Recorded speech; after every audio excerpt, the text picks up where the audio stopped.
close personal friend of Marina Shafir. My acting skills aside, my acting skills aside, yeah, that was a huge shocker for Ronda Rousey to show up at AEW Revolution. Probably the most talked about and controversial thing on a extremely good show. I was shocked that Mercedes Monet didn't show up because she's been gone for a while and she's on the poster to be in Winnipeg on April 1st. So, but anyway, Ronda Rousey in AEW. Is it bad? Is it good?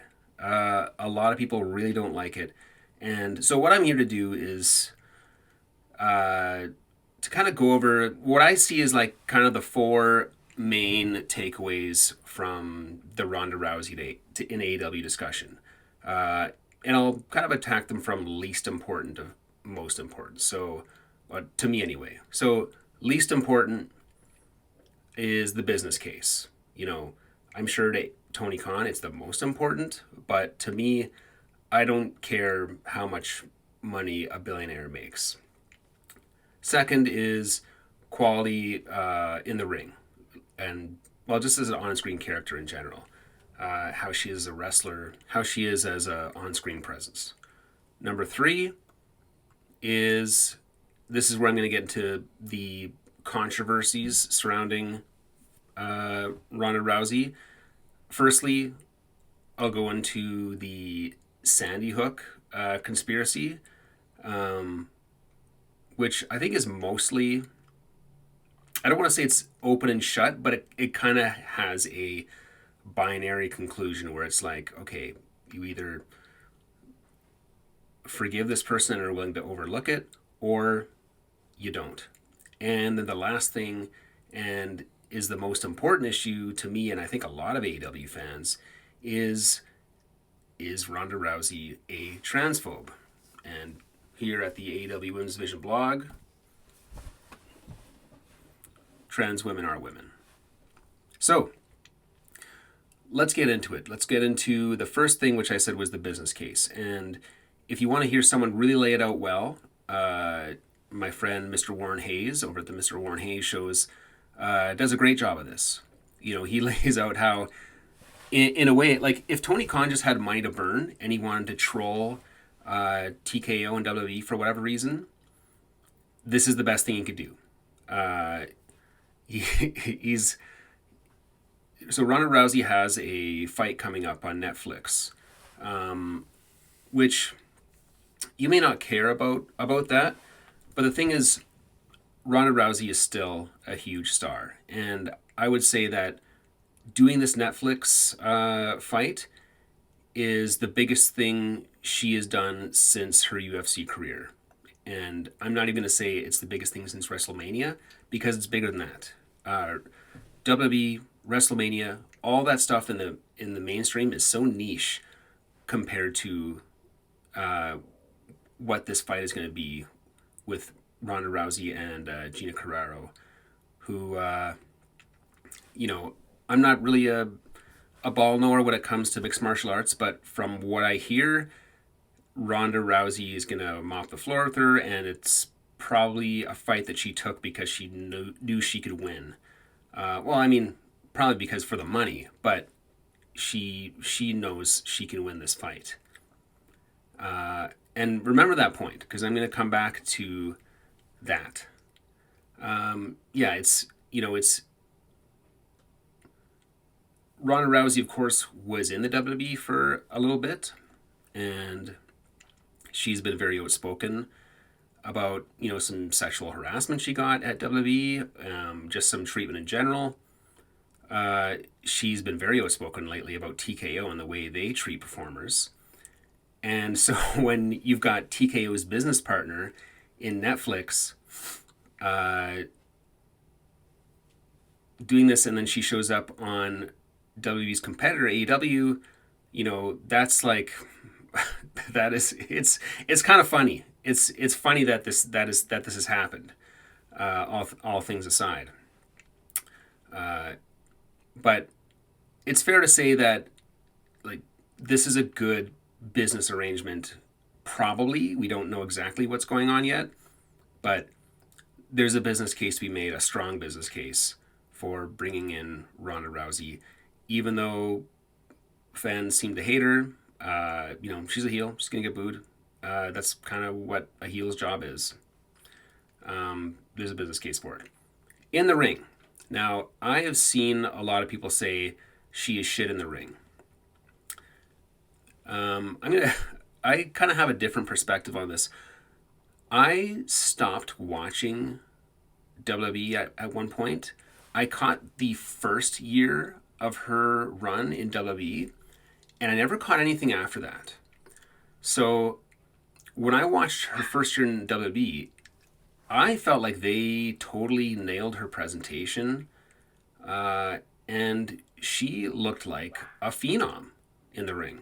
Like, I could not believe how well she adapted to it, to where I was like, okay, I guess this is how it's gonna go now that retired UFC fighters are all gonna become WWE superstars, because obviously it's so easy. As it turns out, not that easy. Ronda Rousey's a bit of a unique athlete in that way, a unique performer, that she can actually do that. And just the way that they presented her, and most importantly, kept her special by not overexposing her, they nailed it. From what I hear about her second run in WWE, they brought her on as, a weekly character. She was in storylines, running lines with other wrestlers. You don't need to do that. And quite frankly, Ronda Rousey, she like wrestlers, there's that airport thing. And if you didn't know who Ronda Rousey is in an airport, you wouldn't turn and be like, who's that? If you saw, someone like Toni Storm or Mercedes Moné, you would be like, holy shit, who's that? So that doesn't really use Ronda's strengths. And you don't really need a storyline. The story is that you're fighting Ronda Rousey. You don't need to run any kind of angle other than that. Anyway, that's the lesser important side of her being an on-screen character for AEW. The more important side is the in-ring. So I hadn't really seen anything of her second half of a run in WWE, to where I thought, I guess maybe she just lost her fastball, maybe she's dealing with injuries, whatever. And then she showed up randomly in Ring of Honor to tag with Marina Shafir against Athena and Billy Starks. I thought that was outstanding. You may not. I don't know. I feel like you would have to just hate Ronda Rousey to watch that match and not be like, that was fucking good. So, as far as I can tell, take it for what it's worth. My taste in wrestling may be different than yours. In ring, she still got it as far as I can tell. And that wasn't a short match either. She looked very good. Now, we don't know what the arrangement is. This could be just a one-off. This could be like when Lil Bow Wow showed up in AEW, if you remember, and confronted Jade Cargill, and then we never spoke of it ever again, which would be weird. Would be weird, but wouldn't be unheard of in this company. But I'm going to guess that there's at least going to be one match between her and Toni Storm, maybe at All in Wembley. But regardless, I can't imagine there's a scenario where she becomes a weekly character. For one thing, that absolutely just obliterates her worth when you overexpose her like that. And more importantly, she's rich. And rich people don't do wrestling, not unless they really love it or they're making a lot of money to be there every week. I looked up her net worth and it's like $15 million or something like that. Who knows how accurate those things are? But typically, wrestling week to week is a very hard thing to do. The travel is hard, the bumps are hard. People who can afford not to do it and don't love it, and I definitely get the impression that she doesn't love it, don't do it. So I would be shocked if, she becomes a weekly character. I don't think there's any chance of that. I think we're going to get a few appearances, and I wouldn't be shocked if we only get one match of Ronda Rousey, because that's kind of all you need. But I would just say to those fans who are convinced that she is not a good in-ring wrestler now, I guess watch that ROH match and see what you think. I thought she looked very good. Just quickly going back to her as an on-screen character, I thought how she was used at Revolution was very effective. Hi, dogs. Oh, hi, Moxley. Yeah, that's right. I have a dog named Moxley. Marigold. Hey, Jasmine. Hey, guys. Oh. Oh. Here's Moxley. Hey, Moxley. Hi.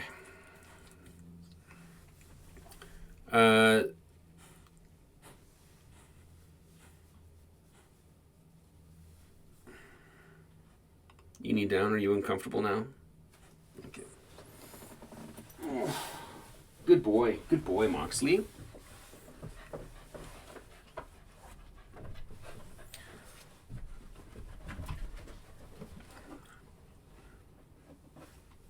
Okay, Jesus, where was I?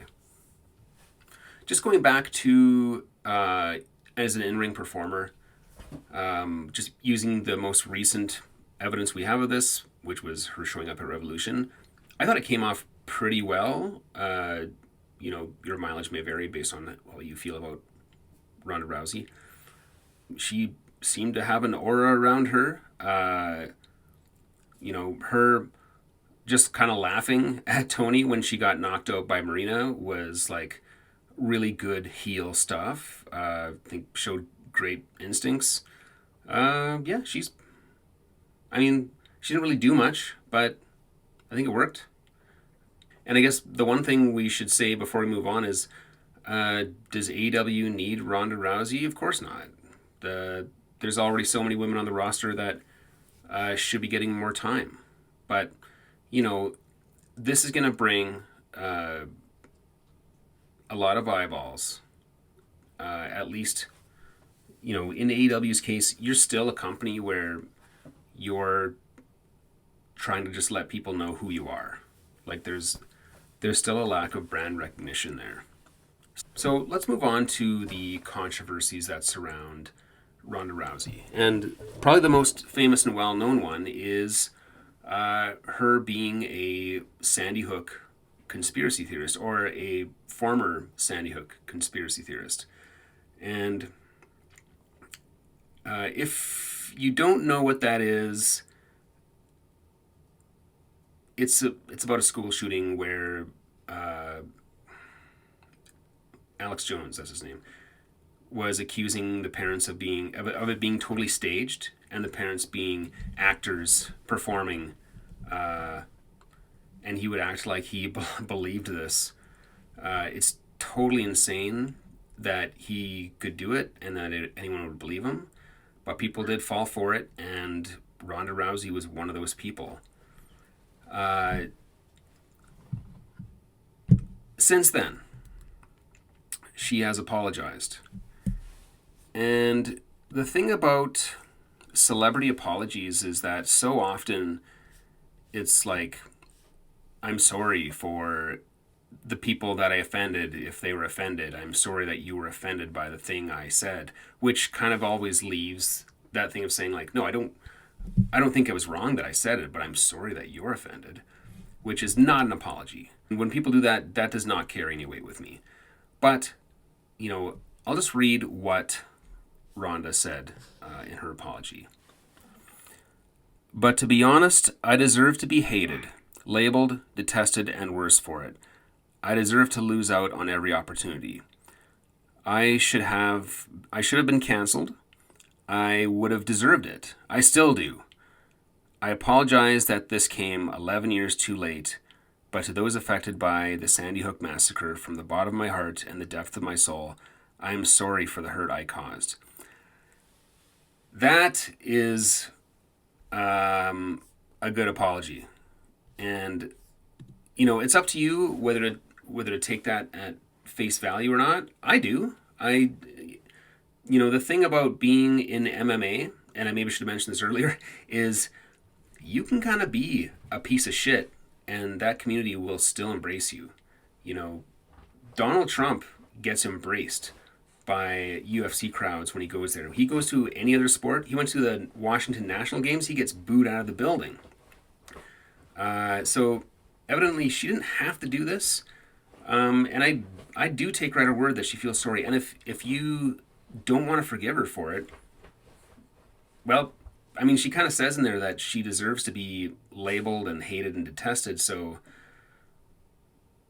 I guess she would see that coming too. So it's all fair. Like it's totally fair anyway. But yeah, in my books, that sounds like someone who is contrite and knows that they fucked up.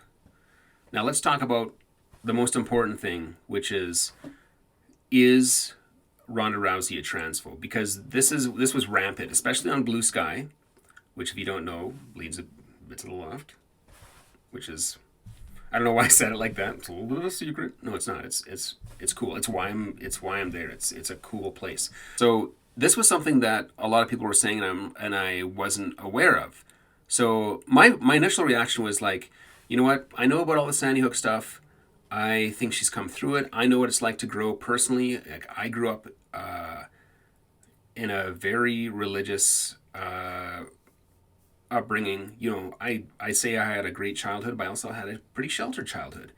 And if you would have asked me about issues around LGBTQ, say in 2003, 2002, somewhere there, I would have almost like diametrically opposed opinions than to what I do now. But then you go to university, you meet people who are outside of your bubble.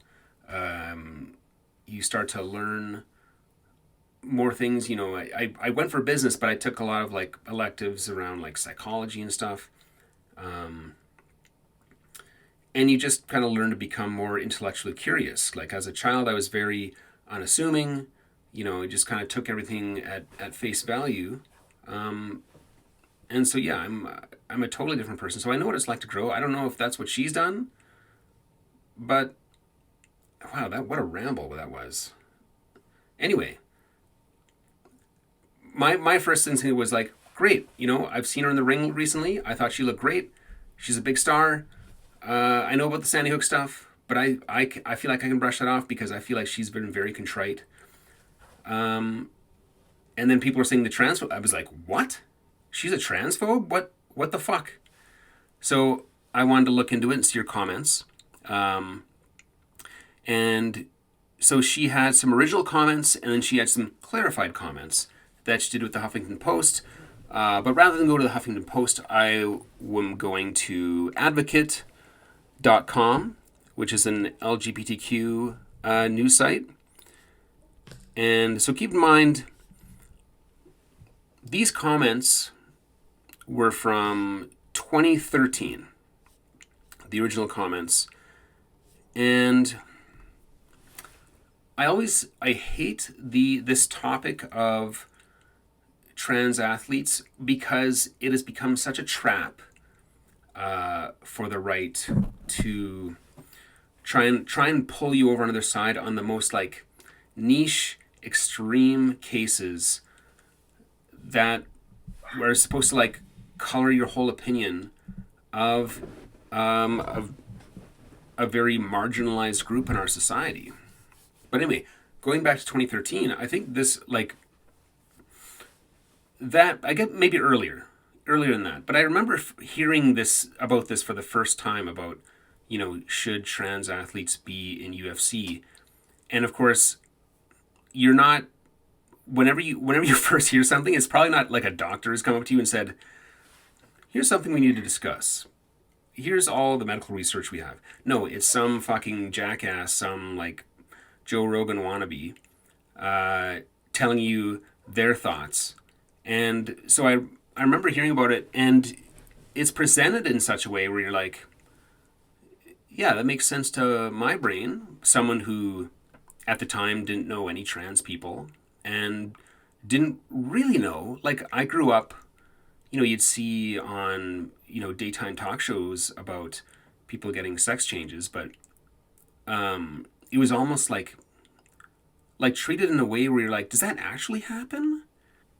So I think back to 2013, and maybe this is a bit naive of me, but I feel like people were having this conversation more earnestly back then, and it wasn't as politically charged. But of course, when you're a trans person, of course it's charged. So there was a fighter named Fallon Fox who is a trans woman, and in 2013, Rousey stated, "She can try hormones, chop her dick off, but it's still the same bone structure as a man has. It's an advantage. I don't think it's fair." So, right off the hop, it's like, okay, with how just bombastic you're being with your language, you do not come off as a very credible person. She's not coming across as someone who is earnestly taking this whole situation into account. But on the side of being fair, she kind of clarifies to the Huffington Post, saying that she would never refuse to fight a trans athlete, and it should be considered on a case-by-case basis. So, okay, put that in the reasonable column, I think. At least my first impression is like, okay, that sounds reasonable, but there's always a but there, right? So she goes into it more. "I think every single woman should be evaluated case by case, on a case by case basis, by whatever athletic commission they are applying to for a license. And they should bring in medical experts to give their opinion, and the commissioner should make their decision." That seems reasonable, right? And she even, she doesn't say trans women, she says woman. So she's referring to them as women, not doing the shitty thing and misgendering them. She continues, I've tried to research it a lot. I feel like if you go through... Okay, so is this the same level of research you did for Sandy Hook? Anyway, keep in mind that this was also written in 2015, so this is 11 years ago. She may have a different feeling on it now. I think I've tried to research it a lot. I feel like if you go through puberty as a man, it's not something you can reverse. There's no undo button for that. Again, why would you say undo button? You sound so dumb.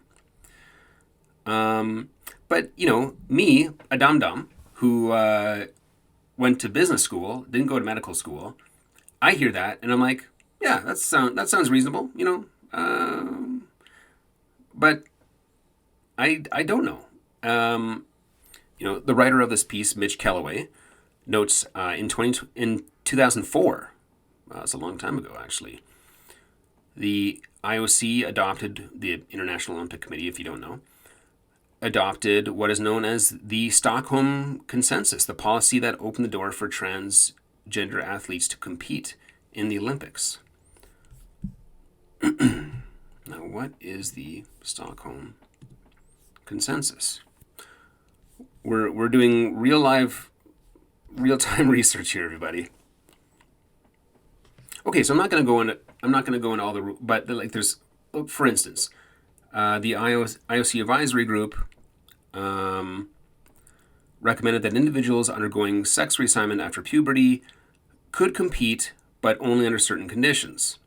Surgical changes must have been completed, including external genitalia changes and removal of gonads. Now, that might be something that changes in the future. You know, I have a friend who's a doctor, and they were telling me a story about meeting with a transgender woman, and talking, like saying, you know, are you thinking about getting electrolysis on your chest hair?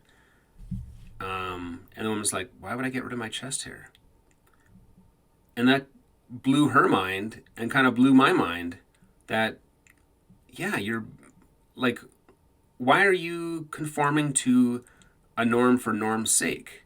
Now, the fact that they say gonads here, that might be about, you know, the extra testosterone, but, you know, this could be out of date for all I know. But, you know, it just goes to show that all the way back in 2004, the IOC had provisions for trans athletes competing at what is supposed to be our highest level, the Olympics. You know, and girls wrestling boys in amateur wrestling, you know, before 2016, no one talked about that shit, but that was going on all the time because, you know, you're a 160-pound girl versus a 160-pound boy. Why not? You know, it should be somewhat even. Maybe it's totally even. Maybe I'm showing my sexist tendencies by thinking it wouldn't be totally even. Anyway, you're watching me learn some shit in real time here. So, let me see if there's anything to add to this topic from this article. Just the fact that I love that she says I've researched a lot.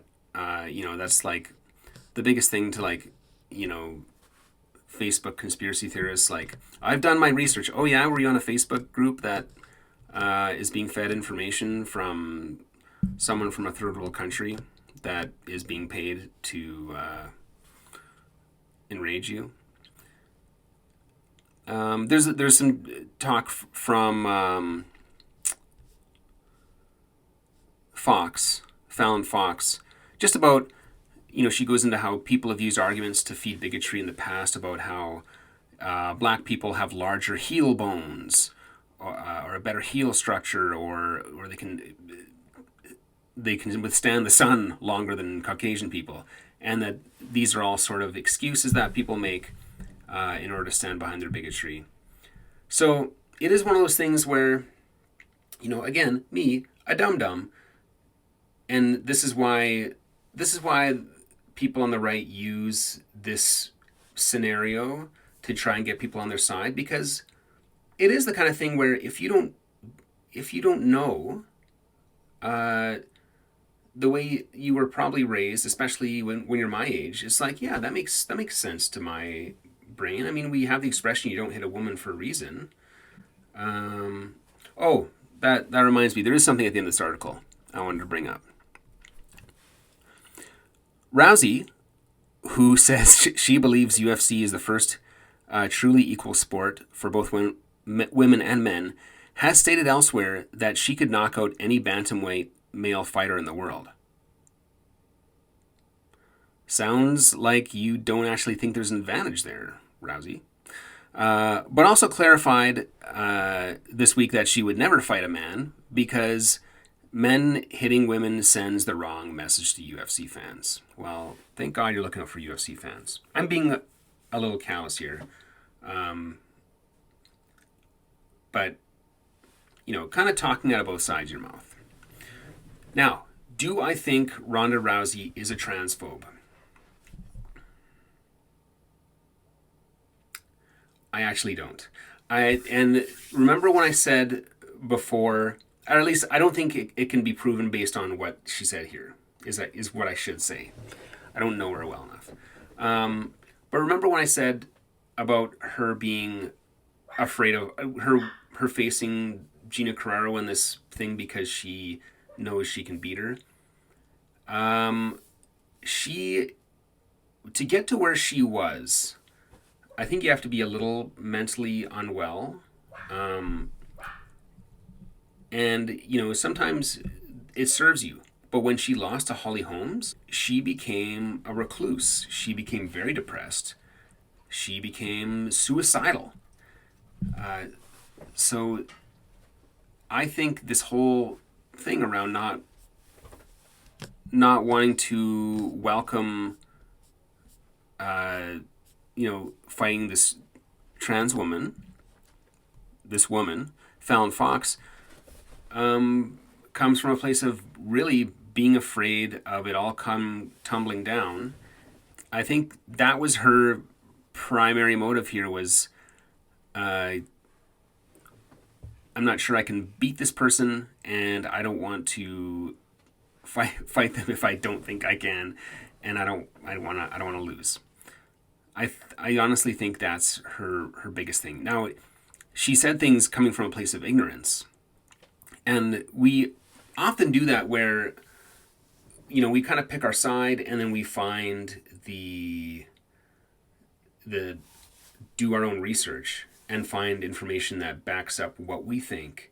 That and some of it's might even sound reasonable, and we might even ignore the fact that there wasn't really a good study into that, or there's some misnomers, or there's information missing, and we're purposely leaving it out.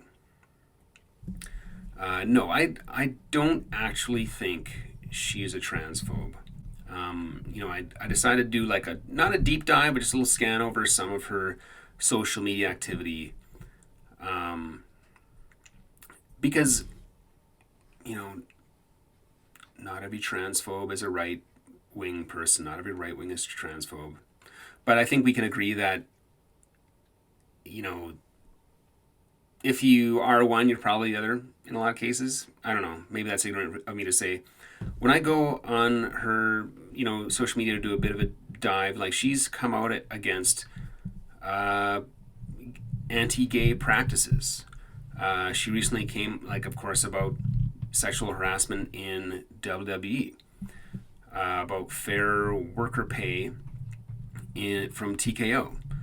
There's even an Instagram post about voting, and her showing her sticker that she voted, and then this big long thing of make sure you know where your polling station is. Make sure you know all the things of ID that you're gonna need.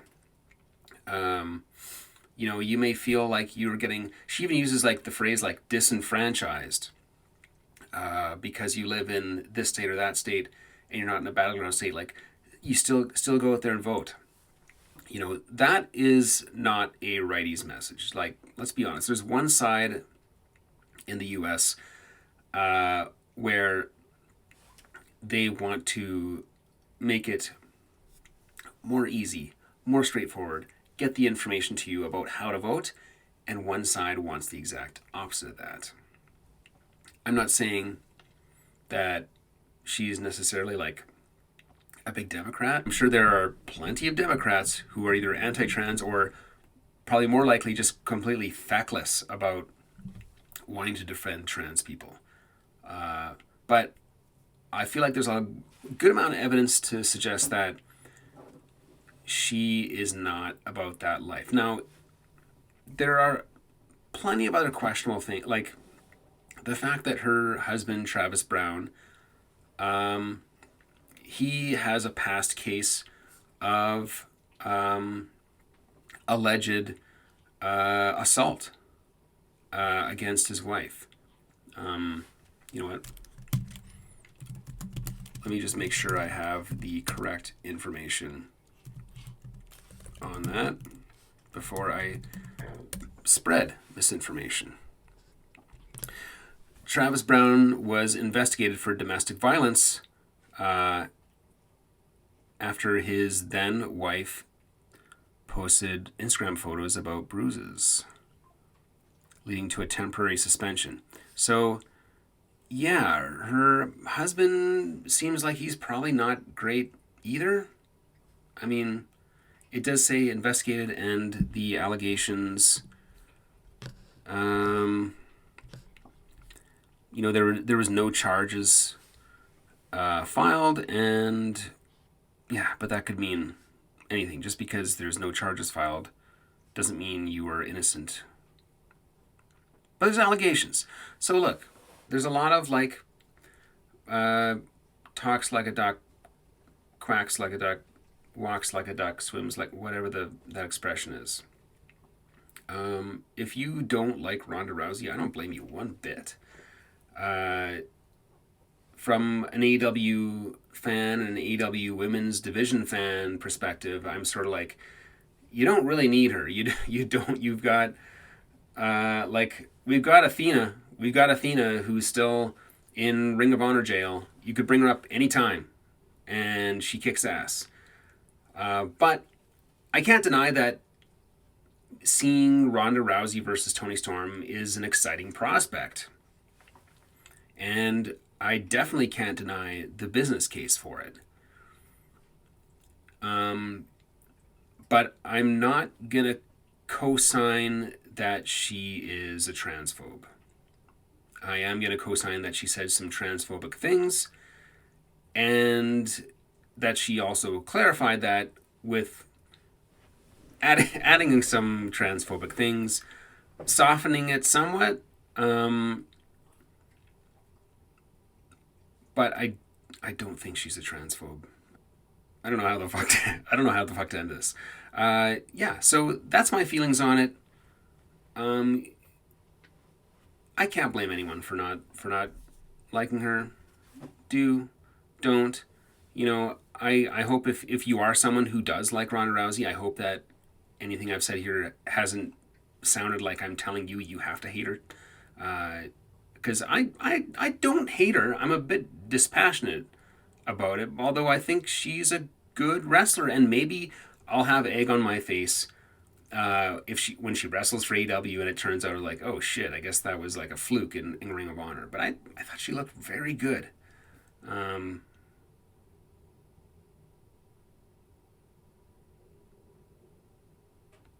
Support trans rights.